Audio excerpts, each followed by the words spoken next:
مومنو، اپنے گھروں کے سوا دوسرے لوگوں کے گھروں میں گھر والوں سے اجازت لیے اور ان کو سلام کیے بغیر داخل نہ ہوا کرو، یہ تمہارے حق میں بہتر ہے، اور ہم یہ نصیحت اس لیے کرتے ہیں کہ شاید تم یاد رکھو۔ پھر اگر تم گھر میں کسی کو موجود نہ پاؤ تو جب تک تم کو اجازت نہ دی جائے اس میں مت داخل ہو، اور اگر یہ کہا جائے کہ اس وقت لوٹ جاؤ تو لوٹ جایا کرو، یہ تمہارے لیے بڑی پاکیزگی کی بات ہے، اور جو کام تم کرتے ہو اللہ سب جانتا ہے۔ ہاں،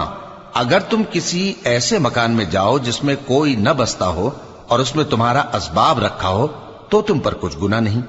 اور جو کچھ تم ظاہر کرتے ہو اور جو پوشیدہ کرتے ہو اللہ کو سب معلوم ہے۔ مومن مردوں سے کہہ دو کہ اپنی نظریں نیچی رکھا کریں اور اپنی شرمگاہوں کی حفاظت کیا کریں،